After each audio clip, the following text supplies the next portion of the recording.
Boa noite, que prazer estar com vocês aqui mais uma vez neste culto para compartilharmos a palavra de Deus e estudarmos esse livro maravilhoso, esse livro que nós estamos nos preparando para dentro em breve também entregarmos para as pessoas em nossas cidades, em nossos bairros, esse livro que fala da nossa maior esperança.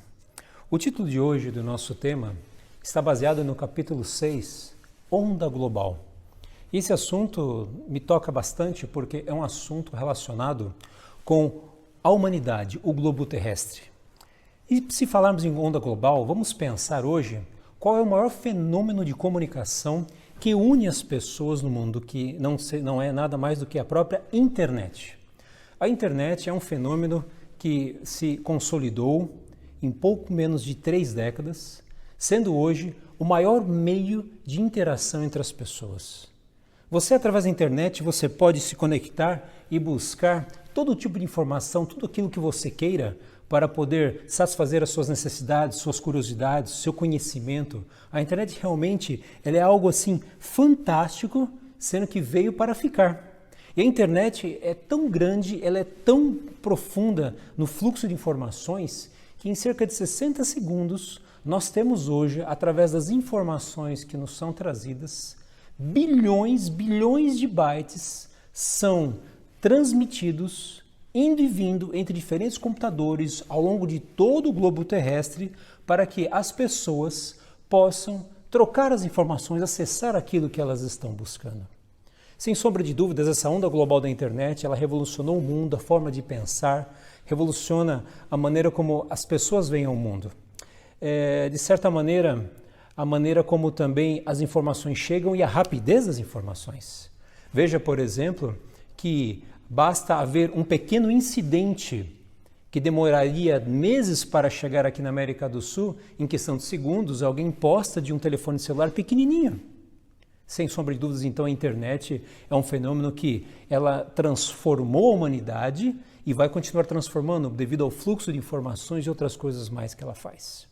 Mas dentro desse fenômeno lindo que envolve todo o globo, que maravilhosamente nós temos nos utilizado, e hoje ninguém vive sem internet, e às vezes também há aqui uma certa crítica, um certo cuidado, há pessoas que hoje, falando em termos bíblicos, que ao invés de buscarem a palavra de Deus logo de manhã, já vão direto na internet para buscar as informações, os feeds de notícias, as redes sociais, o que tem para mim, qual a informação, enfim, vemos então que a internet ela veio para ficar e traz para todos nós aquilo tudo que precisamos. Mas a questão que eu quero que você pense comigo é o seguinte: é a internet isenta? É a internet totalmente livre de quaisquer manipulações?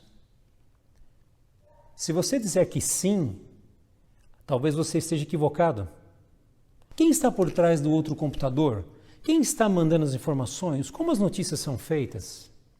Vejam que a internet ela tem um poder persuasivo, cativante sobre as pessoas, em que os estudiosos da psicologia, engenharia social e outras áreas que têm se desenvolvido muito ao longo dos anos, têm demonstrado que descobriram na internet e através de redes sociais, aplicativos e tudo mais, coisas que possam guinchar as pessoas, ancorá-las ali naquele site, naquele grupo, naquela notícia, de tal forma que isso possa ser monetizado, dinheiro.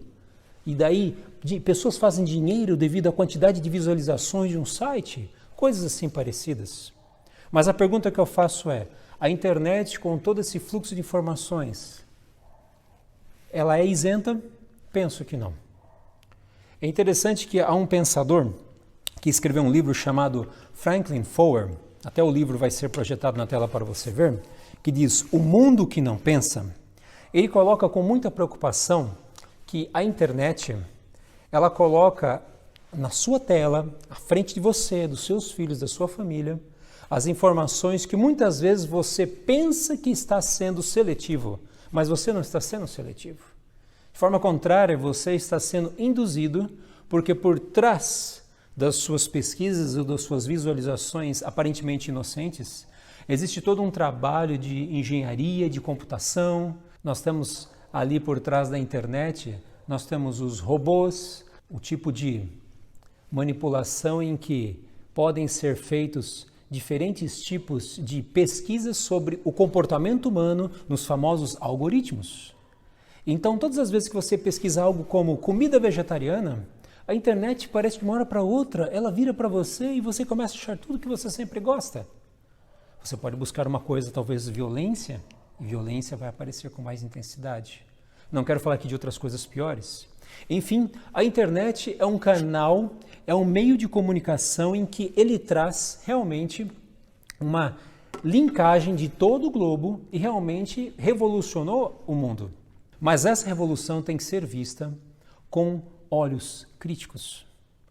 Não muito tempo atrás, um pensador chamado Schopenhauer, Arthur Schopenhauer, disse: o que o rebanho mais odeia é aquele que pensa de forma diferente.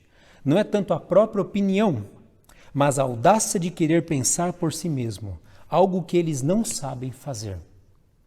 O mundo não gosta de quem pensa diferente. O mundo, a internet, quem está por trás da grande mídia, essa onda global de influência, não gosta se você pensa diferente, se você tem alguma mensagem, algum assunto que vá contra o pensamento dominante nesse mundo de informações. Aliás, uma coisa importante, deixe bem claro que a internet, ela informa, mas muitas vezes não forma. Ela não agrega um conhecimento com densidade para que a pessoa possa muitas vezes ser transformada para as coisas mais valorosas da vida. Haja vista, por exemplo, o conhecimento bíblico.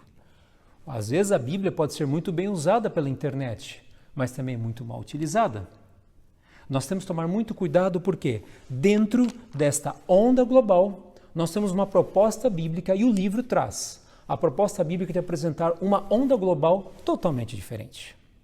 Essa onda global já foi prevista pelo Senhor Jesus e eu quero convidá-lo aqui para que você abra a sua Bíblia comigo no Evangelho de Mateus, capítulo 24, versículo 14. Mateus 24, capítulo 14, é dito assim: e será pregado este Evangelho do Reino por todo o mundo, para testemunhar a todas as nações, então virá o fim. Notem que a Bíblia, ela apresenta nas próprias palavras de Jesus que o Evangelho será pregado por todo o mundo.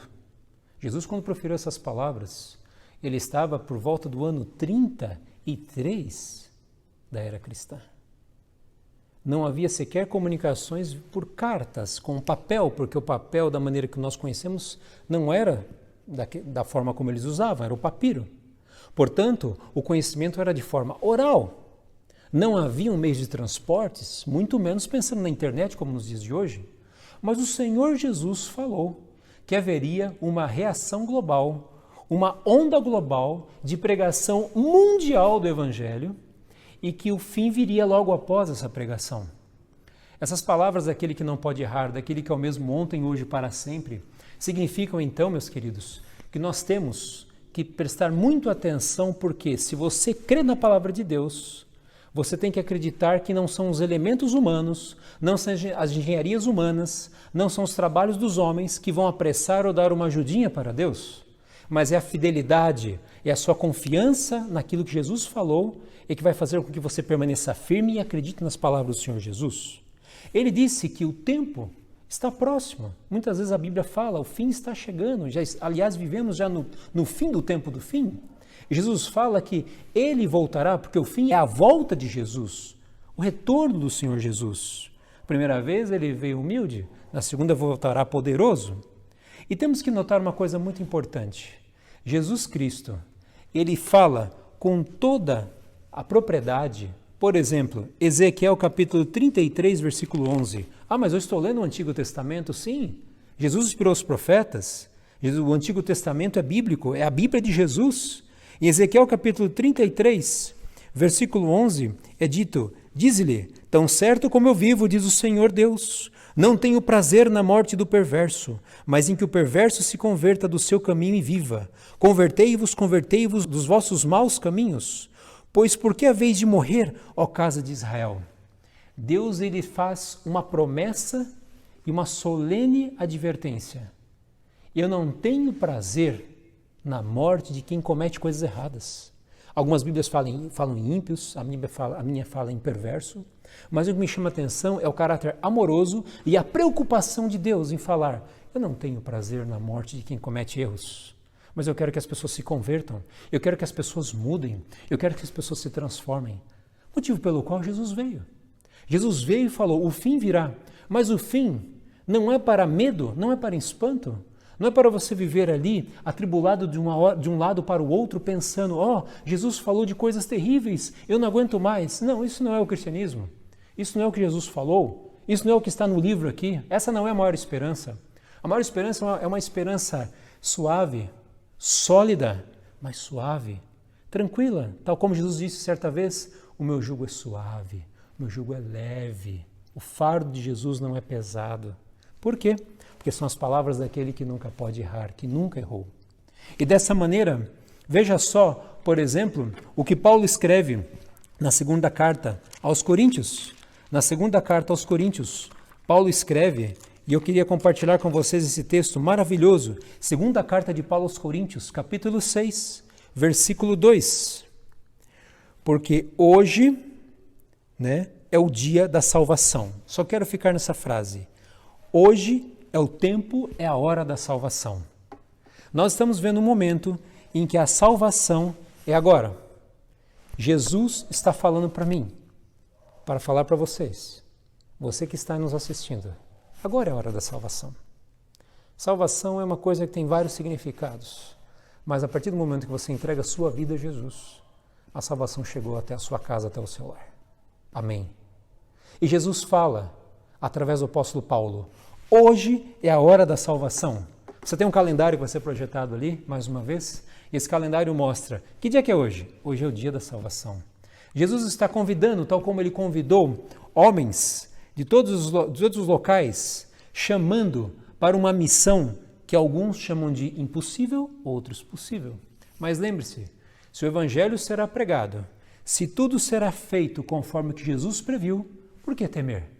Porque tais coisas, quando saem da boca de Deus, nós não precisamos nos preocupar. Nós temos então aqui a mensagem que Jesus disse: eu estou chamando você para que você possa, e Jesus estendendo o braço, como você vê nessa imagem, estendendo o braço para você e para mim, para Humberto, para quem está nos assistindo, para que você possa anunciar e pregar esse evangelho. Pregar como? Estudando a Bíblia com alguém? Contando uma história? Consolando alguém? Participando de algum grupo? Estando junto nessas aglomerações urbanas? Infelizmente, nesse momento, não podemos estar socialmente tão unidos, mas os recursos agora da internet são favoráveis ao Evangelho. Mas, de qualquer maneira, você mandando uma mensagem por WhatsApp, você lembrando de alguém, mandando um áudio, cantando, fazendo uma ligação telefônica, uma mensagem no pôr do sol, mesmo uma pessoa que esteja doente, olha quanta coisa pode ser feita. Mas tudo isso, com a Bíblia sendo entregue, com a palavra de Deus sendo dada para as pessoas. Notem que Jesus chamou a igreja para pregar uma missão que poderia ser impossível, mas é possível. Queridos, pensem comigo. Vamos ler aqui mais um texto e eu quero que vocês raciocinem a grandiosidade dessa obra. Abra sua Bíblia no Evangelho de Mateus, capítulo 28, e nós vamos ler os versículos 18 a 20. Acompanhem comigo. Jesus, aproximando-se, falou-lhes dizendo: toda autoridade me foi dada no céu e na terra. Ide, portanto, fazei discípulos de todas as nações, batizando-os em nome do Pai, do Filho e do Espírito Santo, ensinando-os a guardar todas as coisas que vos tenho ordenado. E eis que estou convosco todos os dias até a consumação do século. Que coisa fantástica! Jesus Cristo, ele faz uma promessa e diz: eu tenho autoridade.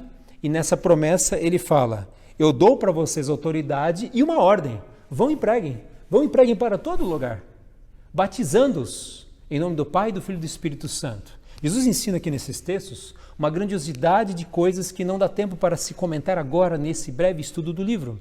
Mas ele, implicitamente, ele coloca aqui: o cristão forma cristão. Uma frase que você já ouviu: de uma ovelha nasce outra ovelha. Jesus está falando então o que para você e para mim? Que você vai sair para pregar, e o evangelho vai ser pregado, e em conexão com 24:14 do próprio Evangelho de Mateus, Jesus diz: nós teremos pregado todo o Evangelho e o fim, porque será a consumação do século. Mas pare para pensar novamente.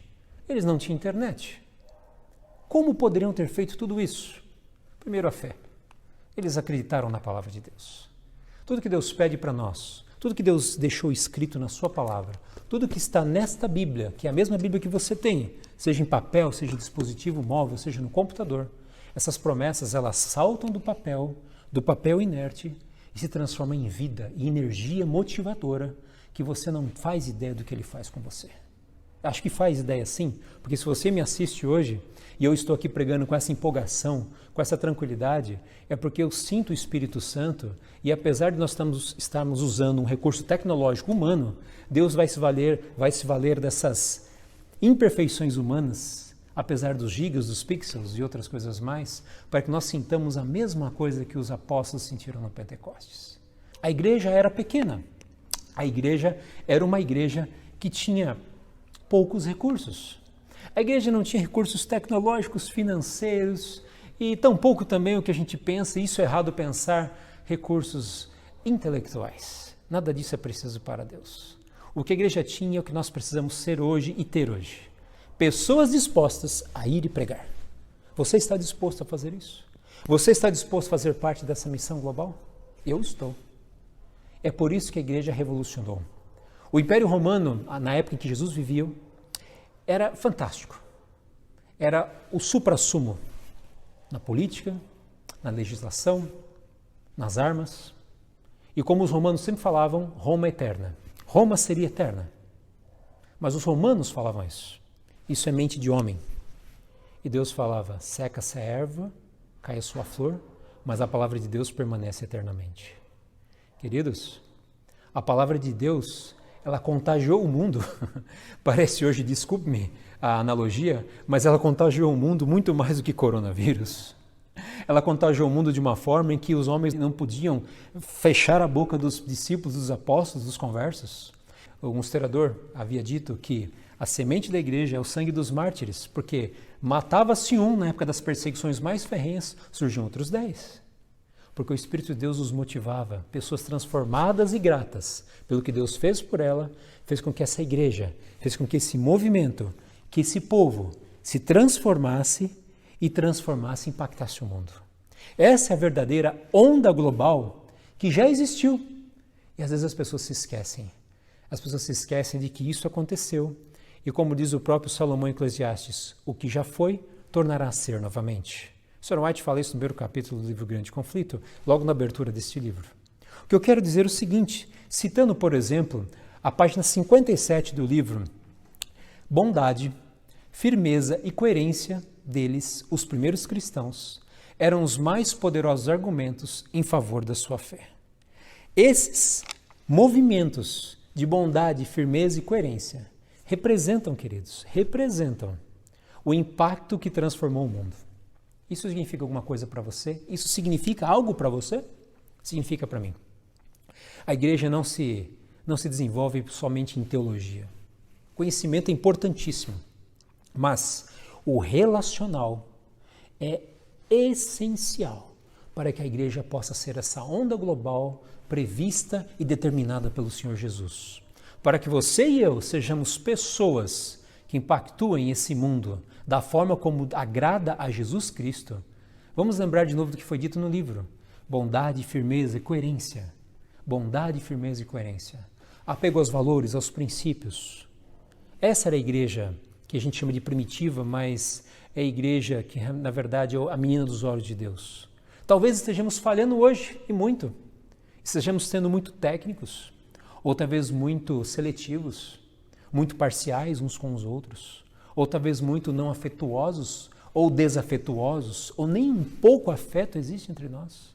Mas lembremos que todo esse exercício deve ser baseado naquele que nos transforma e que faz aquilo que é o resultado chamado fruto do Espírito Santo. O fruto do Espírito Santo é o maior, é a grandiosa evidência de que Deus transformou uma pessoa. E o fruto ele está relacionado, como diz em Gálatas 5:22, com aspectos que impactuam o mundo. Em que sentido? Sua maneira de falar, seu modo de agir, o seu relacionamento social pelo Espírito Santo é visto como algo que nunca nenhum homem viu sobre a face da terra. Lembrando-se então que podemos pensar que, quando nós estamos no caminho certo que agrada a Deus, duas vertentes são transformadas, duas linhas, duas rotas de comunicação são feitas. Vamos pensar nos links da internet, mas duas coisas muito fortes e poderosas que são resultado dessa obra transformadora. Primeiro, o relacionamento vertical, Deus em conexão com você. Depois do relacionamento vertical, vem um relacionamento horizontal. Você vai também ter um relacionamento com o seu semelhante de forma coerente, de forma que agrade a Deus, que é o fruto do Espírito. Portanto, aquele que frutifica, aquele que prega o Evangelho, ele tem um canal aberto com o céu e também uma avenida aberta com seus semelhantes para fazer a obra de Jesus. Não sei onde, não sei quando, não sei de que maneira, mas cada um de nós foi chamado para ter uma missão, um propósito especial nessa obra. E é por isso que essa missão não é impossível. Não é impossível. E esta obra, como ela é dirigida por Deus, Ele é o ator por trás da história, eu convido-vos a que você abra sua Bíblia num texto que impactua muito mais agora você e a mim e é mais contemporâneo ao período em que nós estamos vivendo. Apocalipse, capítulo 14. Apocalipse, capítulo 14, versículo 6 e o versículo 7. Leia comigo. Vi outro anjo voando pelo meio do céu, tendo o evangelho eterno para pregar aos que se assentam sobre a terra, e a cada nação e tribo, língua e povo, dizendo em grande voz: temei a Deus e dai-lhe glória, pois é chegada a hora do seu juízo, e adorai aquele que fez o céu, a terra e o mar e as fontes das águas. Notem que o livro de Apocalipse, como você tem aprendido nos estudos, o livro de Apocalipse é um livro profético, com quase 100% de mensagens, com figuras e ilustrações simbólicas. Então nós temos que tomar um certo cuidado para que não tragamos a literalidade do Apocalipse e percamos o foco, Percamos o foco do qual o verdadeiro significado dessa mensagem. Essa mensagem do Evangelho Eterno, que está no Apocalipse 14, versículos 6 e 7, diz assim: tendo nas mãos o Evangelho Eterno, 3 anjos voando pelo meio do céu. Notem, anjo significa mensageiro, vem do grego ângelos. Não significa que os anjos estão agora pregando o Evangelho. Os anjos foram usados aqui na ilustração e na visão de João para mostrar que mensageiros estariam pregando por todo o globo terrestre, nos 4 pontos cardeais, ou seja, a dimensão total do planeta Terra, a mensagem de um Evangelho eterno. Mas que mensagem é essa de um Evangelho eterno? Que não é a mesma mensagem de Mateus 24, 14. E será pregado esse Evangelho? Vejam a conexão. Jesus falou do Evangelho, os discípulos falaram assim: fantástico, Senhor. Mas agora João, no ano 100, ele diz no Apocalipse que mensageiros, obviamente ajudados pelo céu, estarão pregando em toda a terra um Evangelho eterno. A ideia do Evangelho ser eterno significa que ele começou onde não tem começo, ou seja, na eternidade, e continua pela eternidade. Não é uma obra de homem, não é um pensamento humano, não é algo finito, mas esse Evangelho eterno significa que ele tem, por trás de tudo isso, as grandes verdades bíblicas que nós tanto falamos e às vezes não paramos para pensar. Por exemplo, quando João Batista vê Jesus Cristo, ele fala: eis o Cordeiro de Deus que tira o pecado do mundo. E você vê na ilustração o Cordeiro e Jesus, o tipo encontrando o antitipo. O que significa isso?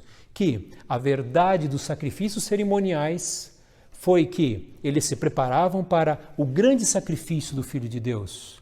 Os tipos do santuário, o sistema sacerdotal judaico, todo o sistema do santuário com os seus emblemas, com os seus rituais, com o seu mobiliário, com a disposição do santuário, lembrando que Moisés construiu o santuário baseado no modelo que existe no céu, porque existe o santuário verdadeiro, o santuário real, que está no céu, que não foi feito por mãos humanas, onde Jesus ministra hoje, e Jesus ele representa todo o santuário. Jesus está por trás tanto do mobiliário, como da, vamos chamar assim, a fisiologia do santuário, a dinâmica ritualística, com todas as festas apontando para Jesus, apontando para a cruz, para o Cordeiro de Deus que tira o pecado do mundo, apontando para a expiação, que é a purificação, a remoção dos pecados. Ora, queridos, o que isso não significa nada menos do que um evangelho, uma boa nova de salvação, que é eterna, porque Pedro fala, um Cordeiro que morreu antes da fundação do século. Antes do mundo existir, Jesus já havia se prontificado a morrer por mim e por você. Isso é fantástico. Isso é fantástico, então, de que os anjos do Apocalipse, já próximo do final do livro de Apocalipse, anunciam que o mundo vai ser despertado para um evangelho eterno, para a mensagem de salvação que precisamos ser amigos de Jesus. Precisamos ser salvos por Jesus. Mas há um detalhe que nesse texto muitos se esquecem. Na continuidade, o anjo diz assim: e adorai aquele que fez os céus, a terra, o mar e as fontes das águas, e tudo mais. Vejam que os anjos pregam a salvação e a obediência, a reverência ao Criador. Aquele que fez os céus, a terra, o mar e as fontes das águas. Ou seja, o chamado de Apocalipse 14, 6 e 7 é um chamado para a conversão e o reconhecimento da autoridade e soberania do Criador. Isso despertou o conhecimento de muitas pessoas do século XIX. Aliás, o século XIX foi o período em que o movimento adventista, antes de ser igreja, mas era um movimento que pegava a volta de Jesus, nascido com Guilherme Miller, um pregador batista, que se prontificou a estudar as profecias de Daniel. Guilherme Miller, ele fez o quê? Ele pregou Daniel e Apocalipse com toda a fé, com toda a dedicação, porque ele entendeu a mensagem. Jesus está voltando. Ele estudou as profecias e sabemos o desapontamento, mas ele sabia alguma coisa, mas não sabia tudo, porque o conhecimento tinha que ainda ser desenvolvido mais e mais. Isso nos idos de 1843. E depois de algum tempo, cerca de quase mais de 10 anos depois de Guilherme Miller ter pregado sobre a volta de Jesus, e continuou sendo pregado sobre isso, uma outra verdade foi descoberta. A Bíblia é como um tesouro. Jesus já havia falado isso numa parábola. E uma verdade muito importante, de que adorar aquele que fez os céus e a terra significa nada mais nada menos que adorar o Senhor do sábado. Esse mandamento, que está em Êxodo capítulo 20, versículo 8 em diante, ele tem as mesmas características que são repetidas em Apocalipse. E essas características, elas representam um assunto muito importante em escatologia bíblica, que tem tudo a ver com o período que nós estamos vivendo. Porque nesse texto de Apocalipse, em paralelo com Êxodo 20, a partir do versículo 8, nós temos ali o nome, o Senhor Deus. O que Ele é? O Deus de toda a terra, Criador. Nós temos então aqui as características de um soberano. Nós temos as características de um selo real. Nós temos as características que nós podemos identificar teologicamente isso, chamando de selo do Deus vivo, que é o sábado. Portanto, a onda global que Jesus mandou que o povo pregasse seria a salvação, que sem Ele não há salvação. Ele é o único caminho.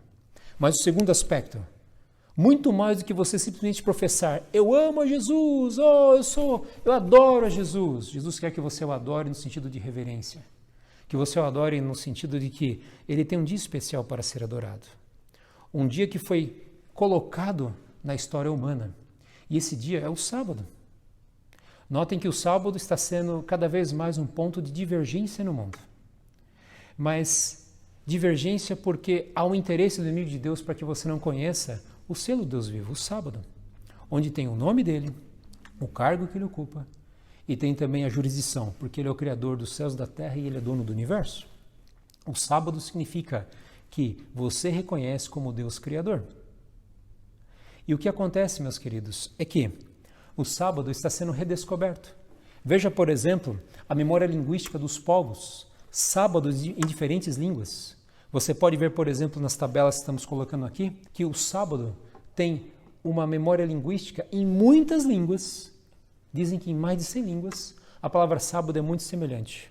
Mas o mais importante é que a palavra sábado, nessas mais de 100 línguas que os léxicos eles geralmente identificam, o significado de sábado sempre é descanso. Na história do mundo, mesmo após o esfriamento da humanidade e o distanciamento de Deus, a ideia de um dia de descanso sempre ficou guardada, primeiro nas tradições dos povos, alguns falando sem saber, outros aspectos no tocante à nossa necessidade. Precisamos muito de um dia de descanso, mas acima de tudo, nós precisamos muito nos reconectar com Deus, porque a mensagem de Apocalipse é uma mensagem de despertamento, de reavivamento e reforma para um Deus que quer ser adorado no seu dia correto. Cuidado com as fake news. Cuidado com as mensagens falsas que têm saído por aí. O inimigo tem um movimento. Imagine, se Jesus disse que era o único caminho, o diabo sempre tentou ser o outro caminho, sempre tentou ser a rota alternativa. Se Deus fala que tem um dia para que ele seja adorado, o diabo também tem o seu dia. E aqui, dentro dessa liberdade religiosa que eu ainda tenho para falar com vocês, o dia que o diabo quer que você adore é todo aquele dia que não seja o sábado. E nós temos aqui um movimento muito forte para que o dia que não seja o sábado, a oposição ao sábado, o chamado falso sábado, ele seja colocado em evidência e as pessoas sejam enganadas. E quais seriam os motivos? Um motivo apenas eu quero trazer para vocês hoje. As questões, por exemplo, ecológicas. A encíclica papal Laudato Si, que significa louvado seja, de 2015, é um documento do Vaticano em que, com apelos globais para a unidade na ecologia, contra o aquecimento global, economia dos recursos naturais, o Papa, se arvorando na condição de representante de Deus na Terra, ele publica um documento e ele pergunta, isso já tem sido publicado, tem saído em todas as redes sociais, às vezes você não tenha percebido isso, e as pessoas têm perguntado, você já se compromissou com a encíclica do Papa? E sabe o que chama atenção e que me arrepia quando nós lemos essa encíclica? Essa encíclica diz o seguinte, que você deve buscar um dia de descanso, porque um dia de descanso é um dia de menos emissões de poluentes. É um dia de menos poluições, aliados ao menor estresse, à unidade da família. E adivinhe, que dia que essa encíclica papal sugere? O domingo. Por quê? O sábado bíblico na ótica de Roma, o sábado bíblico na ótica de Roma é o quê? É o domingo. Roma diz que o sábado é o domingo, mas como pode uma coisa dessa? Os homens podem tudo. Infelizmente, os homens pensam e falam tudo. E nesse sentido, essa mentira tem que ser afastada das pessoas. As pessoas não podem ser enganadas. Nós temos que pregar e falar dessa verdade, dessa onda global que Jesus avisou. Porque diz a Sra. White, no livro Grande Conflito, o sábado será a pedra de toque da lealdade, pois é o ponto da verdade especialmente controvertido. O Grande Conflito, página 608.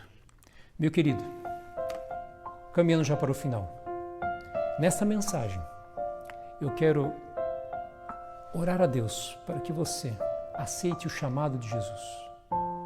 Ele está estendendo a mão para você hoje. Veja essa imagem. Ele está estendendo a mão para você e, como diz Apocalipse 18, versículo 4, sai dela, povo meu. Sai da confusão. Sai da Babilônia. Adore a Deus no dia correto, que é o sábado. Seja uma pessoa obediente a Jesus.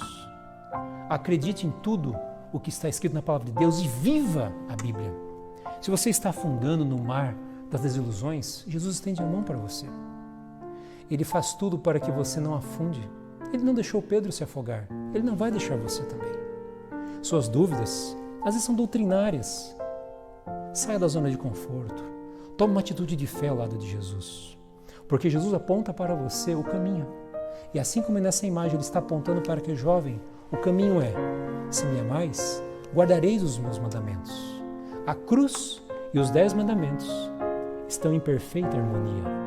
Não existe contradição, porque Deus não é um Deus de contradição. Jesus Cristo hoje aguarda ansiosamente, muito, que você esteja com Ele no céu dentro em breve e que você faça parte desse movimento, que você faça parte dessa onda global, que não são fake news, mas a melhor verdade, a melhor notícia que o mundo precisa ouvir. Que Deus te abençoe. Oremos. Nosso Deus e Pai, nesses minutos aqui que refletimos com relação à Tua Palavra, nós vamos aqui colocar mais uma vez a nossa vida em Tuas mãos. Não é pelos nossos méritos, não é pelo que fazemos, mas pelo precioso sangue de Jesus, nesse Evangelho eterno que foi didaticamente preparado para nós, que foi muito custoso ao Senhor Jesus, dado de presente a todos nós, que hoje vivemos. E queremos viver, ó Deus, não soltos, mas viver em obediência a Ti. Em obediência a Ti, aos Seus mandamentos, às verdades bíblicas completas, a Ti que é nosso Criador, nosso Redentor, nosso Salvador. Que Tu venhas logo, Senhor Deus, que a verdade que estamos pregando possa ser cada vez mais impactante e que possamos ver o crescimento do Evangelho tal como foi na época do Pentecostes. Nós agradecemos, lhe pedimos e rogamos humildemente, em nome de Jesus. Amém.